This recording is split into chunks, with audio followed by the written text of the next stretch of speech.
સુરેન્દ્રનગરમાં પાણી મામલે મહિલાઓ મેદાને છે। પાણી મામલે પાલિકા કચેરીએ હલ્લાબોલ કર્યો છે। મહિલાઓએ અનેકવાર રજૂઆત કરવા છતાં પણ તેનો ઉકેલ ન આવતા આખરે મહિલાઓ રોષે ભરાઈ હતી અને મહિલાઓએ સૂત્રોચ્ચાર કરી થાળી વેલણ વગાડીને વિરોધ કર્યો છે। તાત્કાલિક પાણીના પ્રશ્નનો ઉકેલ લાવવાની માંગ કરી છે।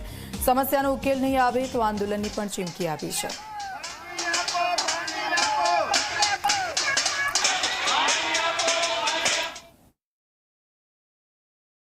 અમારા વિસ્તારમાં પાણીની બહુ મોટી સમસ્યા છે। અમે ઘણા ટાઈમથી રજૂઆત કરી છે, છતાં અમારું કોઈ સાંભળતું નથી।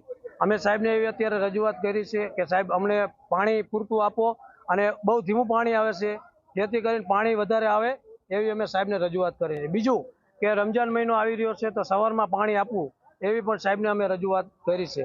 અમારા આખા વિસ્તારમાં દરેક વાર રજૂઆત કરી છતાં કોઈ અમારું સાંભળતું નથી।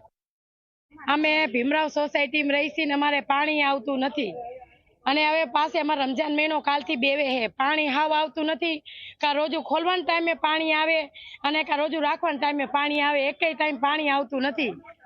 મોટર હોય તો પાણી આવે, સાહેબ અમારે મોટર જ નથી તો પાણી વગરના રહી છીએ અમે।